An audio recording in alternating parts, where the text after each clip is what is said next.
Selamat sore pemirsa Sumatera Utara, kembali hadir pada Anda memperbarui informasi Anda seputar Sumatera Utara edisi Kamis 6 Juli 2023. Kali ini bersama dengan saya Muhammad Budi SR. Dan saya Widya Utami Putri. Seperti biasa sejumlah informasi telah dirangkum tim redaksi kami untuk Anda. Dan berikut Sumatera Utara hari ini selengkapnya.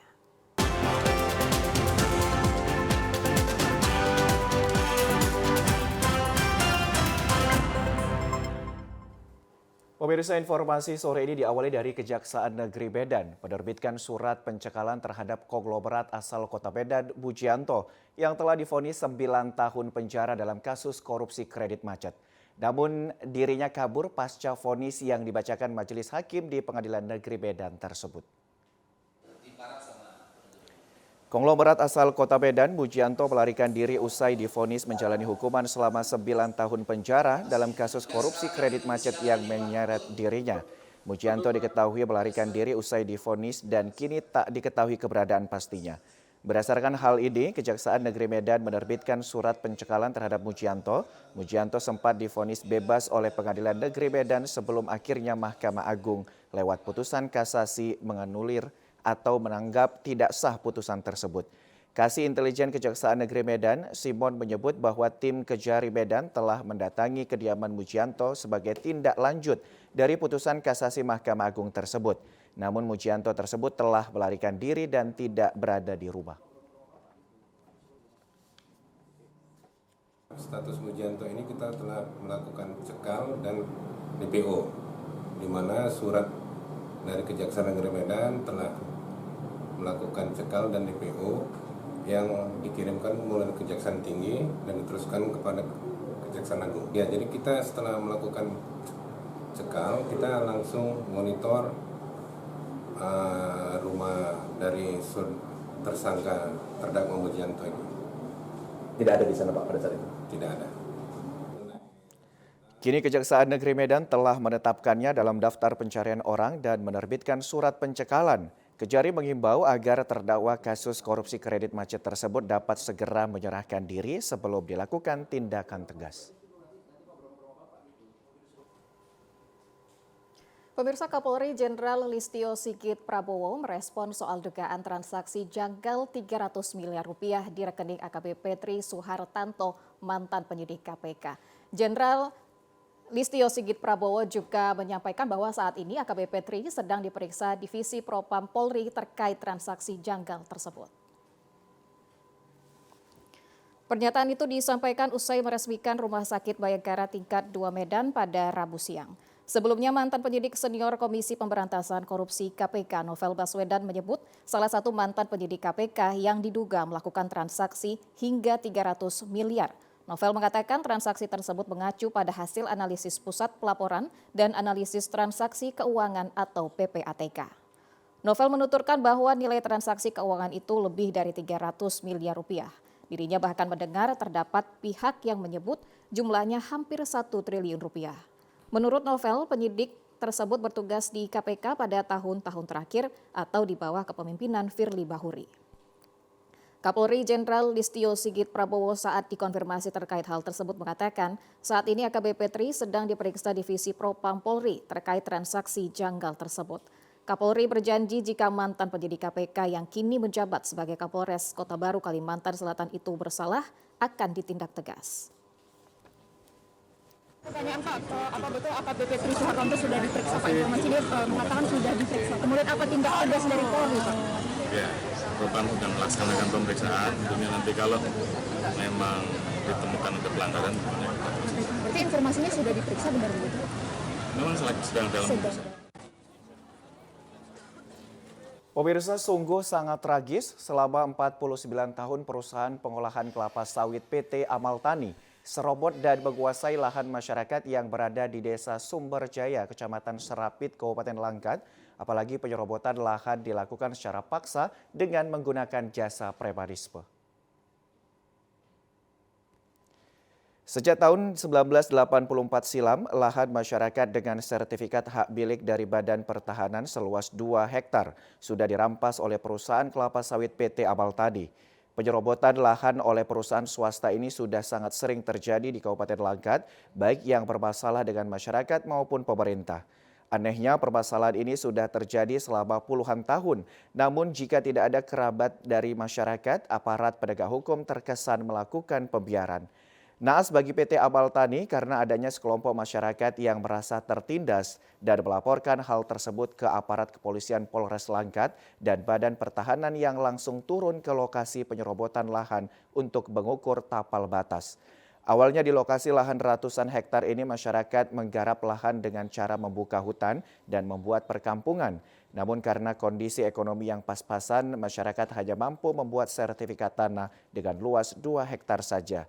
Setelah masuknya PT Amal Tani di perkampungan masyarakat, mulailah terjadi penyerobotan lahan dengan cara paksa dan menggunakan jasa preman bahkan hingga mengakibatkan beberapa orang warga meninggal dunia karena ditindas dan dianiaya. Sukateba, pemilik lahan mengatakan penyerobotan lahan yang dilakukan PT Amal Tani sudah terjadi puluhan tahun, namun hingga kini tidak ada ganti rugi sedikit pun. Padahal lahan tersebut sudah bersertifikat hak milik atas nama pribadinya sendiri.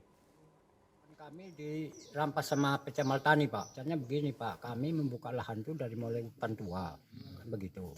Sesudah kami siap, masyarakat semua siap tanam, itu baru datang pihak PT Amal Tani merampas hak kita melalui preman, gitu loh.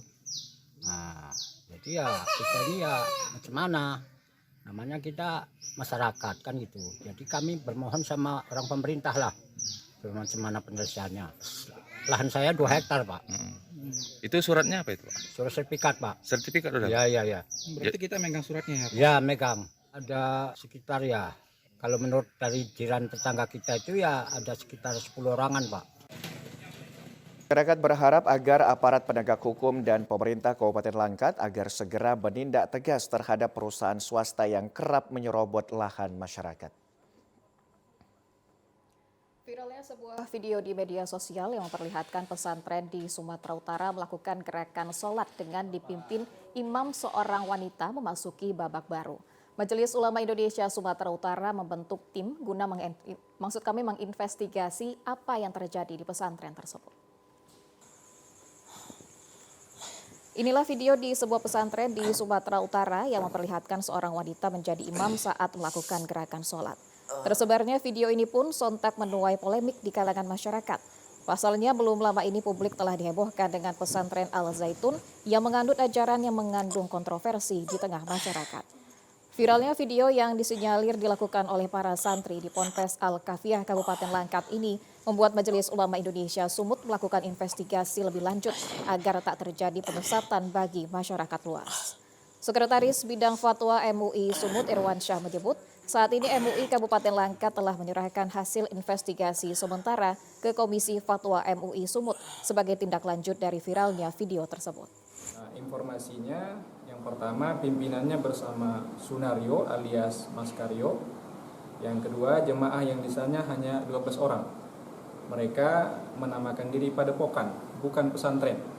Bahkan nama pesantren itu pun tidak terdaftar di PKPOntren Kementerian Agama Kabupaten Langkat. Mereka tidak punya santri khusus yang belajar ilmu agama. Dalam padepokan tersebut mereka mengajarkan ilmu tasawuf namun tidak memiliki referensi. Bahkan mereka tidak punya sanad keilmuan, tidak bagus ilmu tajwidnya, bahkan tidak bisa membaca kitab-kitab rujukan referensi keilmuan yang berbahasa Arab. Dari hasil investigasi sementara, MUI Sumut menyimpulkan bahwa lokasi tersebut bukan merupakan pondok pesantren, melainkan padepokan, dan hanya memiliki murid berjumlah 12 orang. Kelompok tersebut juga diketahui tak memiliki sandaran keilmuan baik soal fikih maupun kitab-kitab rujukan. MUI Sumut akan melakukan investigasi dan klarifikasi lebih lanjut untuk menentukan langkah tegas ke depannya. Ya pemirsa, keberadaan begal dan geng motor saat ini semakin meresahkan masyarakat, khususnya di Kota Medan. Bahkan para begal nekat merampas kendaraan sepeda motor dengan senjata tajam hingga nyawa menjadi taruhannya. Berbagai upaya dilakukan Polri dalam penanganan kriminalitas di Kota Medan dan kini kita telah bergabung Kapolsek Sunggal Kompol Chandra Yuda Pranata. Halo, selamat sore Pak Yuda. Selamat sore Bang Yudi. Ya, dan juga sudah bergabung bersama dengan kita kriminolog Bapak Aras Firdaus SHMH. Halo, selamat sore Pak Aras. Selamat sore Pak. Baik, saya ke Pak Yuda terlebih dahulu. Pak Yuda, boleh diceritakan bagaimana gambaran kondisi maraknya begal dan juga geng motor yang semakin meresahkan masyarakat, Pak Yuda?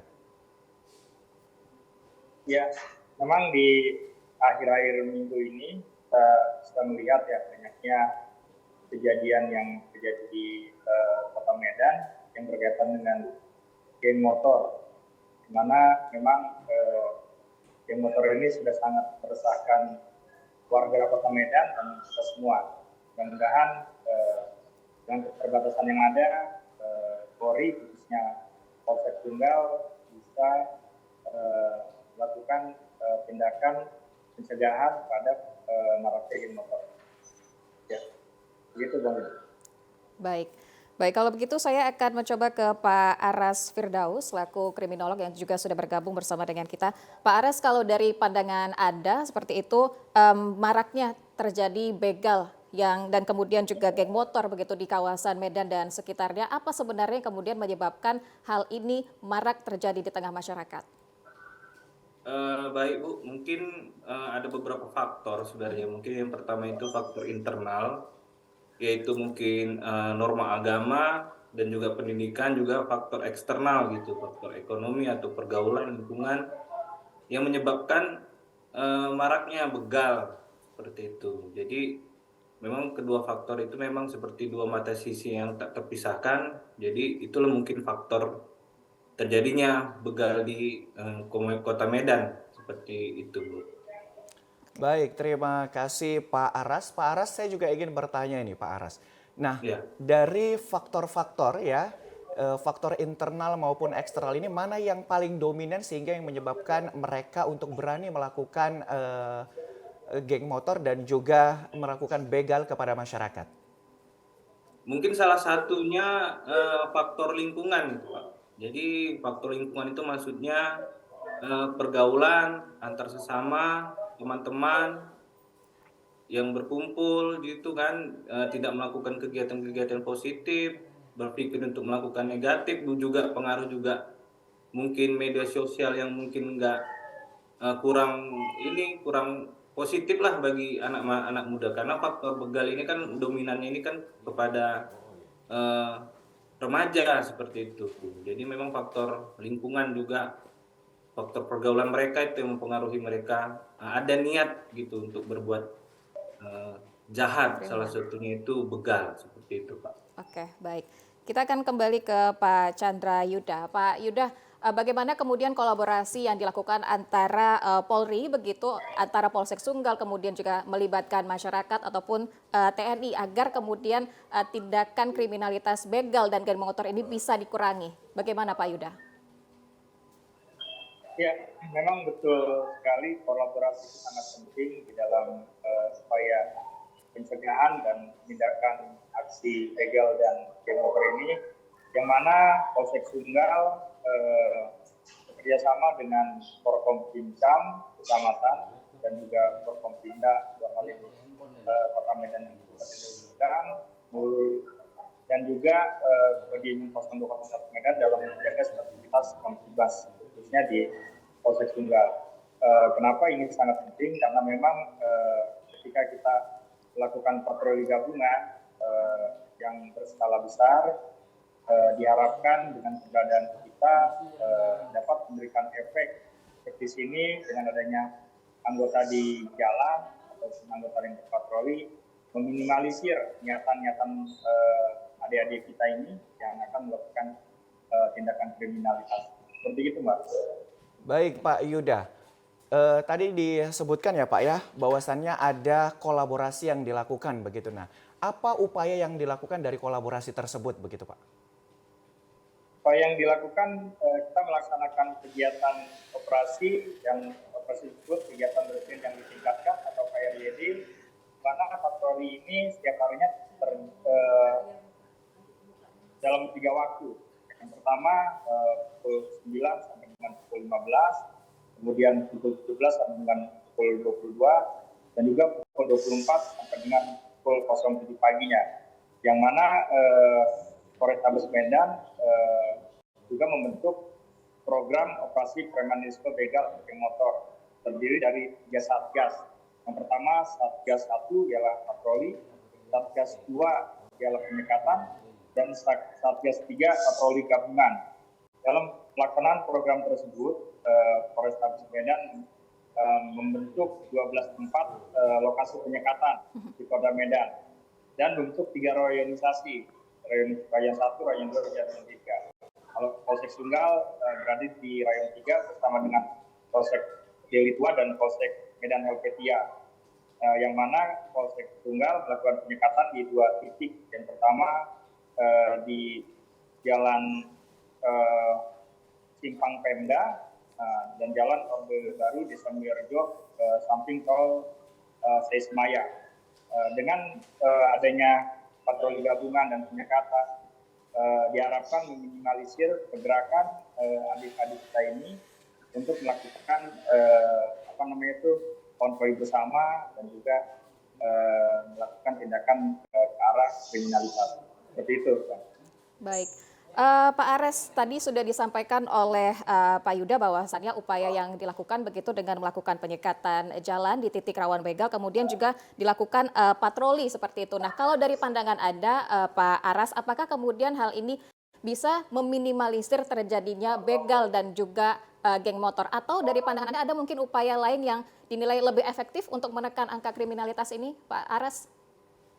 Menurut saya memang langkah-langkah dari Polri khususnya Polsek Medan Sunggal itu sudah tepat, Bu. Jadi memang perlu pengawasan yang begitu efektif gitu kan, karena kan upaya dalam hukum itu kan sebenarnya ada 2, yang pertama itu preventif, setelah itu represif gitu kan. Jadi diupayakan upaya-upaya pencegahan gitu, upaya preventif terjadinya kejahatan begal. Jadi memang saya rasa memang situ sudah tepat.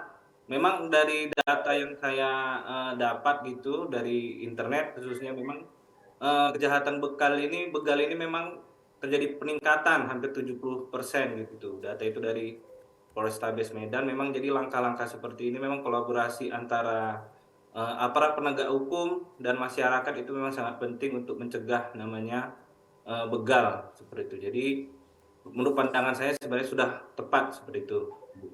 Oke. Baik, Pak Aras. Pak Aras, mungkin boleh diceritakan bagaimana sekarang kondisi masyarakat terkait dengan isu-isu yang beredar begitu, Kak?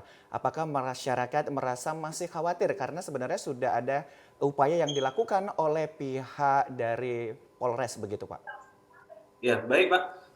Jadi sebenarnya memang untuk masyarakat sendiri ya khususnya saya ya pasti ada kekhawatiran lah gitu. Kekhawatiran karena begal ini tidak memandang waktu gitu. Bisa dia pagi, siang, sore atau malam gitu, tak mengenal waktu gitu. Memang ya kita memang harus tetap waspada gitu kan. Tetap waspada, artinya masyarakat juga harus ini juga, maksudnya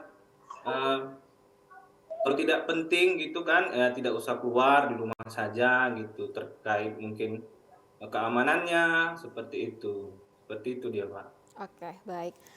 Pak Yuda, tadi juga disampaikan oleh Pak Ares bahwasannya memang terkait dengan begal dan geng motor ini terjadi peningkatan sebesar 70% seperti itu. Nah, dari pandangan Anda sendiri, Pak Yuda, dengan meningkatnya tindakan kriminalitas begal dan geng motor sebesar 70% ini, apa kemudian tindakan yang dilakukan begitu oleh pihak kepolisian, para aparat penegak hukum, mengingat memang hal ini juga sangat meresahkan masyarakat seperti itu?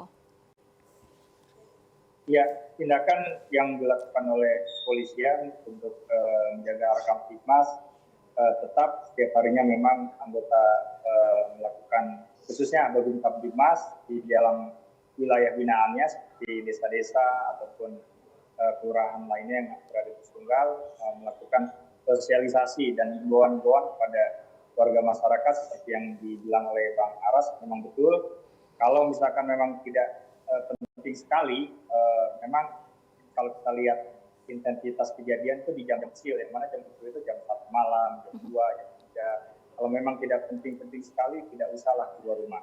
Kemudian juga menjaga lingkungannya ataupun rumahnya sendiri dalam keadaan kondisi yang sangat aman. Artinya, kita tidak memberikan celah kepada para pelaku tersebut untuk melakukan suatu tindak pidana, seperti mengunci pintu, ya, kemudian juga misalkan akan memasang CCTV dalam arti seperti itu, mengaktifkan kembali ronda malam, ya kan, satpam diaktifkan, dan juga masyarakat juga berperan aktif pada kami khususnya Polsek Tunggal untuk diberikan informasi sekecil apapun dan sebesar apapun.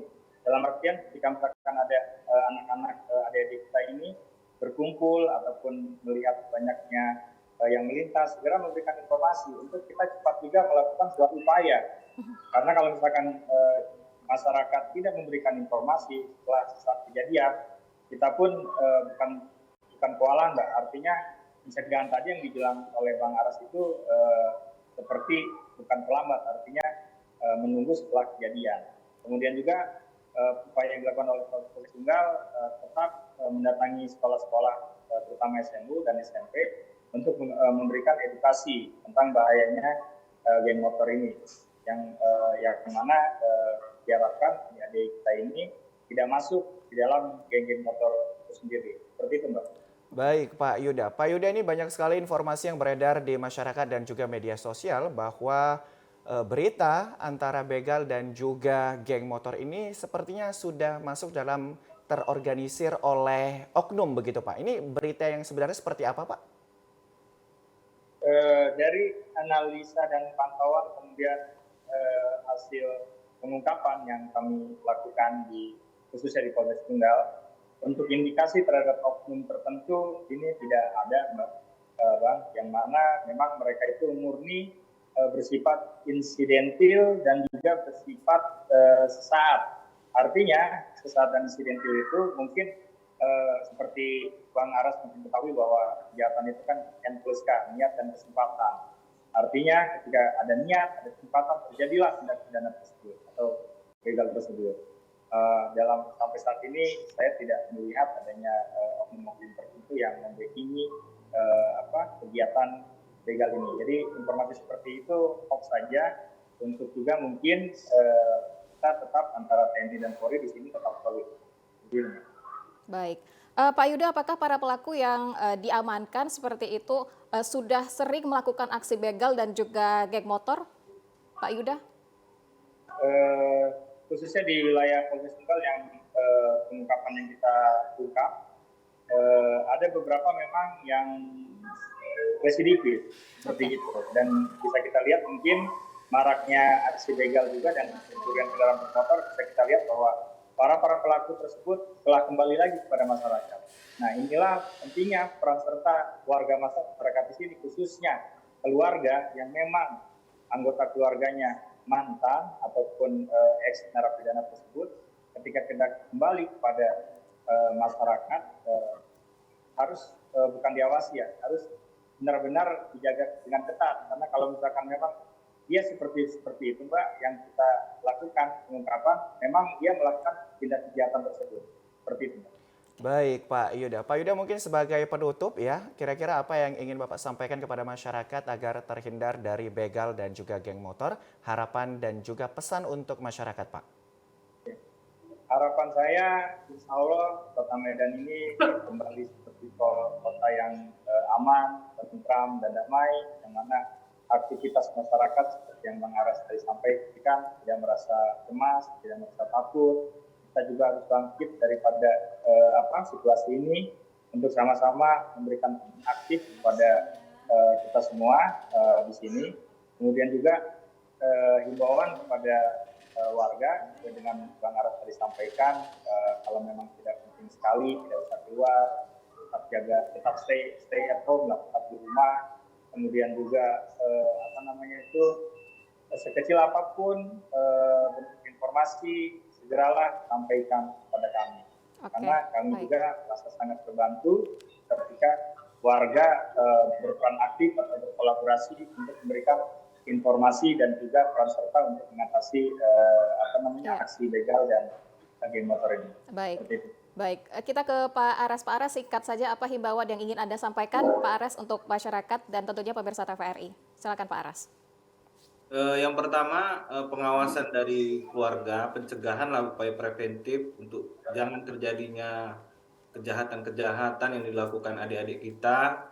Setelah itu, ya kalau tidak penting untuk keluar rumah, ya ditahan dulu seperti itu. Jadi Yang tiga juga seperti Bapak Kapolsek tadi sampaikan, tetap gitu kita sebagai masyarakat seinformasi sekecil apapun tetap disampaikan kepada pihak polisian untuk membantu upaya represif terhadap pelaku-pelaku begal ataupun geng motor ini, seperti itu.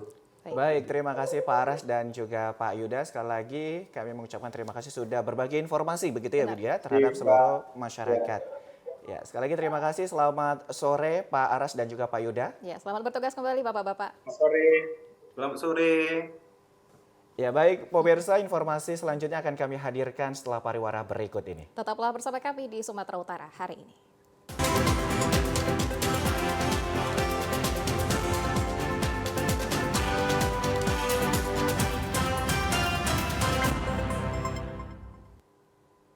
Terima kasih Anda masih bersama kami di Sumatera Utara hari ini. Pemirsa, Ketua Umum Dewan Pembina Pusat Lembaga Pemberdayaan Masyarakat DPP LPM RI melantik DPD Lembaga Pemberdayaan Masyarakat Sumatera Utara di Aula Tengku Rizal Nurdin, Rumah Gubernur Sumatera Utara di Medan pagi tadi. Ketua Umum Dewan Pembina Pusat Lembaga Pemberdayaan Masyarakat DPP LPM RI, Dr. Haji Ahmad Doli Kurnia Tanjung mengatakan, pelantikan ini telah diawali dengan musyawarah daerah sebulan yang lalu. Melalui keberadaan Lembaga Pemberdayaan Masyarakat Provinsi Sumatera Utara dapat memperkuat program-program yang ada di desa sehingga memajukan desa yang diharapkan oleh pemerintah dapat terwujud. Ketua Umum DPP LPM RI mengapresiasi Gubernur Sumatera Utara karena bersedia bersinergi dengan LPM Sumut untuk memberdayakan masyarakat melalui program yang dimiliki. Dikatakan organisasi LPM ini merupakan organisasi yang sudah lama dan telah memiliki infrastruktur yang cukup luas dan besar di seluruh desa. Saat ini pihak DPD LPM sangat perlu merevitalisasi dan penguatan organisasinya serta diperkaya lewat program-program yang akan dilakukan sehingga kehadiran LPM untuk membangun dan memajukan desa dapat terwujud. Tadi kan sudah kita juga sama-sama saksikan ada penatanganan kerjasama ya antara LPM dengan PKK, kemudian dengan Dinas Lingkungan Hidup gitu. Jadi sebetulnya program di desa itu kan bisa dari segala aspek ya. Kalau kita bicara tentang aspek-aspek pembangunan itu kan ada aspek ideologi, politik, ekonomi, sosial, budaya, pertahanan, keamanan gitu. Nah itu yang sebetulnya membuat kalau masyarakat desa itu bisa memahami dan tersentuh dengan program-program itu dari segala aspek itu, saya kira kita akan bisa cepat melakukan proses pembangunan dan kemajuan. Ketua DPD Lembaga Pemberdayaan Masyarakat Sumatera Utara, Rolel Harahap mengatakan bahwa kehadiran Ketua Umum DPP LPM RI dan Gubernur Sumatera Utara membuat seluruh DPD LPM Sumut semakin bersemangat dalam menjalankan tugas untuk mewujudkan harapan dari keberadaan LPM, yaitu membangun desa ke arah yang lebih maju. Rolel menyatakan melalui penjelasan Gubernur Sumatera Utara di mana LPM merupakan metamorfosa dari LKMD sehingga menjadi ketahanan masyarakat desa untuk menuju ketahanan nasional. Jadi seperti yang disampaikan Ketua Umum tadi bahwa aspek yang akan digarap LPM ini kan sebenarnya menyangkut banyak hal ya, ideologi, politik, sosial, budaya, ekonomi, bahkan pertahanan keamanan. Jadi di momentum pelantikan ini kita mengangkat salah satu tematik kita adalah pelestarian lingkungan hidup. Sebenarnya usaha-usaha LPM dalam pelestarian lingkungan hidup itu sudah juga terjadi, tapi selama ini sifatnya parsial. Jadi ini kita mau sistemik bahwa ini menjadi kerjasama antara kita dari LPM, tim penggerak PKK, kemudian Dinas Lingkungan Hidup Provinsi Sumatera Utara, kita sepakat untuk memberdayakan masyarakat sadar lingkungan. Ya anggota baru dilantik tadi kan banyak bironya, banyak bidangnya, tentu akan menyusun program rencana-rencana aksi di biro dan bidangnya masing-masing, dan tentu ini akan implementasi di seluruh desa kelurahan yang ada di Sumatera Utara. Pada pelantikan DPD LPM Sumut turut dilakukan penandatanganan kerjasama LPM dengan TPPKK serta Dinas Lingkungan Hidup, mengingat banyak aspek pembangunan yang akan dilakukan di desa yang sangat erat dengan PKK dan lingkungan hidup. Pemirsa, Gubernur Sumatera Utara Edi Rahmayadi optimis memajukan desa akan berkembang karena adanya berbagai program yang dilakukan melalui DPD Lembaga Pemberdayaan Masyarakat LPM Sumatera Utara. Keberadaan lembaga pemberdayaan masyarakat memiliki peran strategis dalam memajukan sumber daya manusia untuk dapat memperoleh kesejahteraan hidup. Gubsu Edi Ramayadi dalam sambutannya pada pelantikan DPD LPM Sumut mengatakan akibat dari urbanisasi animo masyarakat untuk pindah ke kota sangat tinggi sehingga membuat pembangunan daerah sangat jauh tertinggal. Oleh karena itu, DPD Lembaga Pemberdayaan Masyarakat diharapkan mampu mengajak masyarakat perkotaan untuk kembali ke daerah guna menata desa dengan peluang kesejahteraan yang terbuka lebar. Gubsu menegaskan bahwa DPD LPM harus mengetahui dengan jelas sejarah terbentuknya LPM, yaitu berasal dari Lembaga Ketahanan Masyarakat Desa LKMD sebagai lembaga ketahanan terkecil di kelurahan dan desa. Pemahaman LKMD adalah menyangkut ideologi, ekonomi politik, sosial budaya, serta pertahanan dan keamanan, sehingga output dari lembaga pemberdayaan masyarakat akan terbentuk ketahanan nasional. Gubsu menyebutkan pelantikan ini sangat bermanfaat untuk pembangunan dari desa sampai ke tingkat nasional karena perubahan nasional ke arah lebih baik sangat ditentukan dengan perkembangan dari desa. Inilah pelantikan yang sangat bermanfaat untuk pembangunan dari desa sampai ke nanti ke nasional. Tak akan pernah nasional ini terbangun kalau di desa tidak dibangun. Membangun desa baru kota bisa kita tata. Pertahanan soal macam-macam. Tugasnya membantu masyarakat, rakyat di desa. Kalau itu bisa dipahami, dimengerti, sehingga saya selaku gubernur atau bupati masukan-masukan dari situ yang akan bisa mengerjakan pekerjaan kepentingan-kepentingan. Gubsu juga berharap pada tahun politik nanti LPM diharapkan dapat berkontribusi untuk menciptakan suasana yang baik dan kondusif. Seluruh pihak diharapkan ikut membangun demokrasi ke arah yang lebih baik demi menuju Sumatera Utara yang bermartabat. Informasi selanjutnya, pemirsa, Kapolri Jenderal Listio Sigit Prabowo meresmikan Rumah Sakit Bayangkara tingkat 2 Mas Kadiran yang diharapkan bermanfaat untuk masyarakat umum dan anggota kepolisian. Kepala Kepolisian Republik Indonesia Jenderal Listio Sigit Prabowo meresmikan Rumah Sakit Bayangkara tingkat 2 Mas Kadiran Medan pada Rabu kemarin. Acara dihadiri seluruh pejabat Polri yang ada di Sumatera Utara dan Gubernur Sumut Edi Ramayadi, Pangdam 1 Bukit Barisan Maijen TNI Ahmad Daniel Khardin, serta Wali Kota Medan Bobi Afif Nasution. Peresmian rumah sakit ditandai dengan penekanan tombol dan pemotongan pita yang dilakukan oleh Kapolri. Kapolri meninjau pengobatan gratis yang disediakan oleh pihak rumah sakit kepada masyarakat umum. Kapolri Jenderal Listio Sigit Prabowo mengatakan setelah diresmikannya rumah sakit ini diharapkan bisa menjadi rumah sakit rujukan untuk pelayanan bagi masyarakat Kota Medan. Menurutnya ada beberapa penambahan fasilitas di Rumah Sakit Bayangkara tingkat 2 Mas Kadiran, diantaranya ruang IGD, ruang rawat inap, pelayanan poli. Diharapkan rumah sakit ini bisa memberikan pelayanan terbaik dan semoga bisa menjadi naik tingkat dari tingkat 2 menjadi tingkat 1. Selain itu, selain itu Kapolri berharap agar rumah sakit tingkat 2 Bayangkara bisa menjadi one-stop service masyarakat yang dirujuk tidak perlu dirujuk ke tempat lain karena dokter dan fasilitasnya sudah cukup mendukung.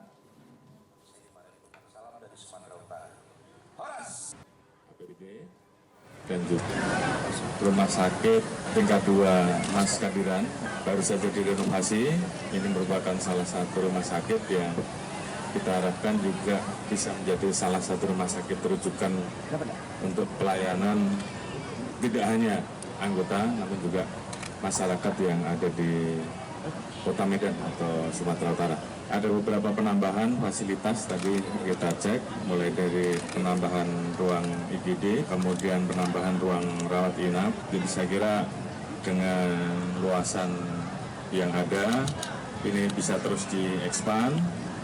Kemudian juga harapan kita bisa ditingkatkan sehingga pada saatnya nanti bisa berubah atau bisa naik tingkat dari tingkat 2 menjadi tingkat 1. Dan harapan kita tentunya rumah sakit ini betul-betul bisa memberikan pelayanan terbaik untuk anggota dan juga pelayanan umum untuk masyarakat sehingga keberadaan rumah sakit tingkat 2 Mas Kadiran ini betul-betul bisa dirasakan manfaatnya dan tentunya untuk meningkatkan kualitas pelayanan kesehatan. Pemirsa, dalam mendukung pelaku UMKM, Wali Kota Medan permudah barista atau seniman kopi untuk mendaftarkan hak atas kekayaan intelektual (HAKI). Pemko Medan senantiasa berusaha memberikan kemudahan dalam segala bentuk pengurusan, khususnya izin berusaha termasuk usaha kopi. Wali Kota Medan kunjungi sejumlah stan barista atau seniman kopi pada acara Festival Kopi di Jalan Zainul Arifin Medan, Sumatera Utara, Rabu kemarin. Hal tersebut dilakukan sebagai bentuk dukungan Pemko Medan terhadap para pelaku UMKM seperti barista kopi. Kegiatan Festival Kopi Indonesia tahun 2023 menjadi wadah bagi para pecinta kopi di seluruh Indonesia. Bagi pecinta kopi dapat langsung mencoba racikan kopi yang telah disiapkan oleh para barista yang hadir dari berbagai daerah. Pemko Medan juga memberi kesempatan kepada generasi muda atau para pelaku industri kopi untuk mengikuti pelatihan barista melalui program yang telah disiapkan Dinas Ketenagakerjaan. Saat ini Indonesia duduk di posisi keempat negara penghasil kopi terbesar yang menghasilkan lebih dari 6.000 metrik ton kopi per tahun. Kopi yang diproduksi di Indonesia sangat beragam. Produksi kopi dimulai pada akhir tahun 1600-an selama periode penjajahan Belanda. Melihat peluang tersebut, Wali Kota Medan Bobi Afif Nasution mengatakan Pemko Medan akan mempermudah para pelaku usaha dalam mendaftarkan segala urusan usahanya dalam menguatkan brand. Hari ini masyarakat sudah bergerak dan sudah membuka usaha di bidang kopi, khususnya di Kota Medan ini banyak coffee shop, kafe-kafe yang mengutamakan menjual kopinya. Nah, hari ini kita berusaha untuk mempermudah segala urusannya. Ini mulai dari perizinannya, ya kita sudah online semua, dan juga kita melalui mulai dari Dinas Ketenagakerjaan. Kita juga ada pelatihan-pelatihan yang kita lakukan untuk yang mau berkecimpung di barista tadi, untuk melatih jadi barista. Tapi semua itu tentunya yang kita harapkan yang para pelaku usaha yang ada di Kota Medan ini mendapat kemudahan di Kota Medan itu. Yang sangat mencintai. Pemko Medan mengajak para pelaku UMKM atau para barista untuk mendaftarkan brandnya dalam mendapat hak atas kekayaan intelektual atau HAKI agar lebih diakui kualitasnya di masyarakat. Melalui tim inovasi siap antar dokumen kependudukan Sadoku, Dinas Kependudukan dan Pencatatan Sipil Kabupaten Deli Serdang melakukan jemput bola untuk perekaman data KTP elektronik. Inovasi Sadoku kepada masyarakat yang belum pernah melakukan perekaman KTP elektronik, khususnya bagi masyarakat yang dirawat inap di rumah sakit maupun di rumah termasuk lansia dan warga berkebutuhan khusus yang berdomisili di Kabupaten Deli Serdang. Berdasarkan laporan dari Kepala Dusun, data warga yang belum memiliki KTP elektronik dapat diminimalisir. Seperti di Desa Lengau Seprang, Kecamatan Tanjung Morawa. Melalui program ini, Dinas Kependudukan dan Pencatatan Sipil Kabupaten Deli Serdang datang melakukan perekaman KTP elektronik. Menurut Kabid Pemanfaatan Data Inovasi Pelayanan Disduk Capil Deli Serdang, Fitra Umar Harahap mengatakan, Disduk Capil melalui program Sadoku melakukan jemput bola ke masyarakat untuk membantu warga yang belum pernah memiliki KTP elektronik atau rekam data. Setelah selesai diproses, kemudian tim inovasi Sadoku siap mengantarkan dokumen ke rumah yang bersangkutan. Untuk persyaratannya hanya melaporkan ke Dinas Kependudukan dan Pencatatan Sipil Kabupaten Deli Serdang dengan mengisi formulir. Kepala Desa, Lurah, dan Camat melaporkannya ke Dinas Kependudukan Capil, memberitahukan warga yang belum memiliki identitas kependudukan, dan kita akan datang ke lokasi tempat perekaman data yang secara offline dan nanti akan kita bawa ke Capil untuk dilakukan update data supaya dia memiliki kartu identitas kependudukan. Sementara Kepala Desa Lengau Seprang Suherianto mengucapkan terima kasih kepada pemerintah Kabupaten Deli Serdang, khususnya Disduk Capil yang telah meluncurkan program Sadoku. Walaupun hanya 2 orang lansia dan 2 warga difabel, Disduk Capil masih tetap mau melakukan perekaman KTP elektronik. Sangat bermanfaat sekali untuk warga kita, terkhusus untuk disabilitas dan juga nantinya lansia, karena memang selama ini yang sangat kami harapkan, terkhusus kami sebagai pemerintahan desa dan juga masyarakat juga mengucapkan ribuan terima kasih karena memang program ini sangat bermanfaat sekali bagi kami. Diharapkan dengan program Sadoku ini tidak ada lagi warga di Kabupaten Deli Serdang yang tidak terdata dan tidak memiliki KTP elektronik. Pemirsa, kita beralih ke informasi lain. Seorang bocah tewas di dalam septic tank pembuangan limbah rumah tangga PT Nubika di Jalan Jalinsum, Blok Songo, Desa Sisubot, Kecamatan Kota Pinang, Kabupaten Labuhan Batu Selatan. Beginilah suasana saat korban disemayamkan di rumah duka dan terlihat keluarga diselimuti kesedihan atas meninggalnya Rafli Tri Ardadi berusia 3 tahun. Korban sempat dinyatakan hilang, membuat pihak manajemen perusahaan memerintahkan security bersama karyawan lain untuk mencari keberadaannya di seluruh komplek perumahan karyawan, namun tidak ditemukan. Setelah memeriksakan salah satu septic tank limbah rumah tangga perumahan karyawan PT Nubika, sekitar pukul 10.30 waktu Indonesia bagian Barat, korban baru ditemukan di septic tank di kedalaman 2,5 meter. Humas PT Nubika Jaya Damre Simatupang menyampaikan bahwa pihak perusahaan merasa prihatin atas kejadian tersebut. Pihak perusahaan akan menyikapi agar peristiwa tidak terulang kembali. Kami pihak perusahaan sangat merasa prihatin atas kejadian ini, di mana ya terjadinya hal ini kami juga sudah terpikir bahwasanya seperti ini terjadi. Nah, jadi kalau perusahaan menanggapi ini akan menyikapi supaya kedepannya tidak terjadi hal-hal seperti ini. Kepala Dusun Nubika Jaya, Suwandi, mengatakan ia mengetahui kejadian ini sekitar pukul 10 waktu Indonesia bagian Barat. Korban melintas di atas septic tank yang memiliki lubang dan ditutup dengan plat. Dari informasi yang saya dapatkan, ini dia memang lagi melintas di atas septic tank itu. Dan di situ ada lubang yang ditutup oleh plat. Nah, dia dari saya melihat itu juga ada rekaman CCTV-nya juga. Di situ dia jalan sendirian, kemudian dia namanya anak-anak bermain lompat, dilompatinya, di pijaknya apa ini, di pijaknya plat ini. Jadi karena tekanan itu, jadi dia oleng, jadi masuk ke dalam septic tank itu. Yang sekilas itu aja sih saya lihat tadi. Untuk memastikan penyebab korban terjatuh ke dalam septic tank, pihak kepolisian sektor Kota Pinang melakukan olah TKP. Seorang wartawan korban dugaan perampasan handphone melaporkan Kepala Dinas Pendidikan ke Mapolres Padang Sidimpuan terkait perampasan handphone yang dilakukan saat peliputan wawancara dugaan pungli P3K. Seorang wartawan online di Padang Sidimpuan mendatangi SPKT Polres Padang Sidimpuan terkait kasus dugaan perampasan 1 unit handphone yang dilakukan Kepala Dinas Pendidikan Padang Sidimpuan saat hendak menjalankan tugas peliputan pada hari Senin lalu bertempat di SMP Negeri 1 Padang Sidimpuan. Kronologi kejadian ini bermula saat dirinya bersama 2 wartawan lainnya hendak melaksanakan tugas peliputan konfirmasi terkait kasus dugaan pungli pegawai pemerintah dengan perjanjian kerja P3K di Dinas Pendidikan. Saat itu Kadis Pendidikan tersebut bertepatan sedang berada di SMP Negeri 1 Padang Sidimpuan usai selesai menghadiri salah satu kegiatan. Saat itu juga korban bersama wartawan lainnya langsung menghampiri Kadis tersebut untuk melakukan wawancara. Namun naas saat sedang hendak melakukan wawancara kepada Kadis Pendidikan tersebut, bukan jawaban pertanyaan yang diberikan, melainkan handphone korban yang dirampas.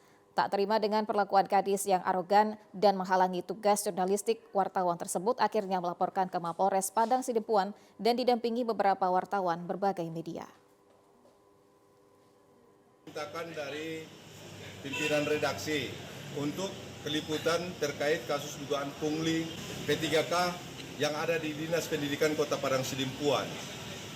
Atas perintah daripada pimpinan redaksi, kita melanjutkan konfirmasi terhadap Kadisdik Kota Padang Sidimpuan yang kebetulan saat itu berada di SMP Negeri 1 Kota Padang Sidimpuan.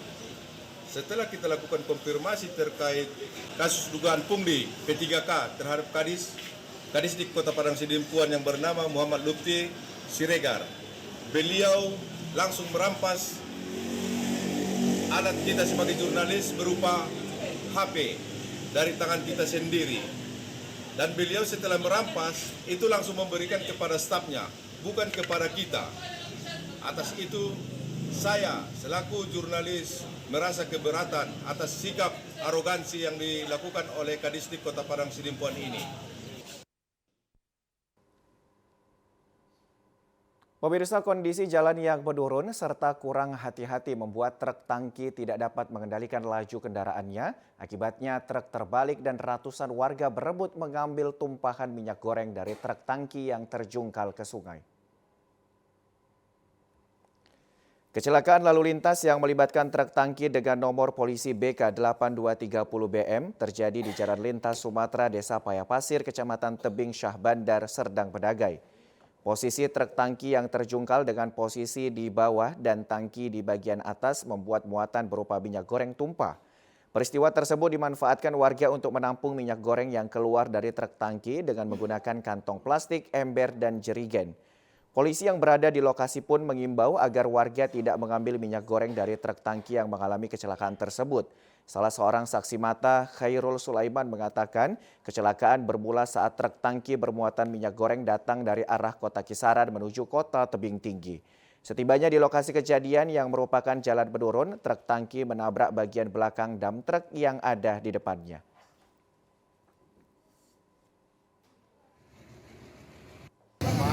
Nyenggol ke mobil Avanza.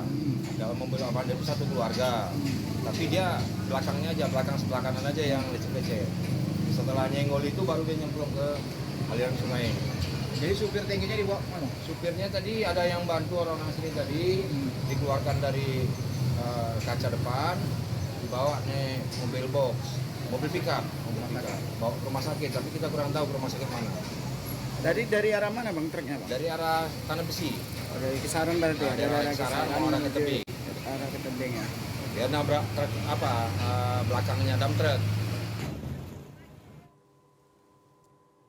Pemirsa, berikut informasi perakiraan cuaca di sejumlah daerah di Sumatera Utara dari Badan Meteorologi, Klimatologi, dan Geofisika Wilayah 1 Medan berlaku pada hari Jumat 7 Juli 2023. Halo Sobat BMKG, kembali lagi bersama saya Nora Sinaga, perakiraan BBMKG Wilayah 1 Medan yang akan menyampaikan informasi perakiraan cuaca dan hotspot Provinsi Sumatera Utara Jumat 7 Juli 2023.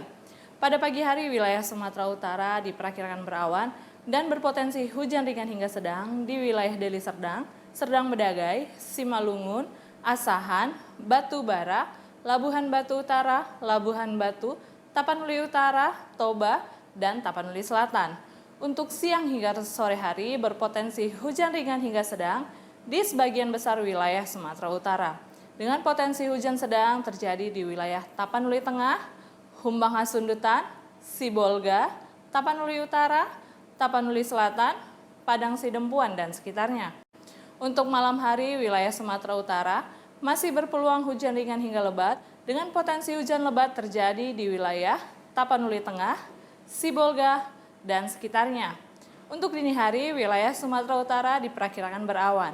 Suhu udara berkisar antara 16 hingga 33 derajat Celcius dengan kelembapan 65 hingga 95%. Angin bertiup dari tenggara hingga barat daya dengan kecepatan 10 hingga 30 km per jam. Titik panas atau hotspot di Provinsi Sumatera Utara per tanggal 4 Juli 2023 terdapat 2 titik di daerah Pakpak Barat. Kami tetap menghimbau kepada masyarakat untuk tetap waspada terhadap hujan dengan intensitas sedang hingga lebat yang disertai guntur dan angin kencang yang terjadi di wilayah pantai barat, lereng barat, dan pegunungan pada sore hingga malam hari yang dapat menyebabkan genangan air, banjir, longsor, ataupun bencana hidrometeorologis lainnya. Demikian perakiraan Jumat 7 Juli 2023. Terima kasih dan sampai jumpa.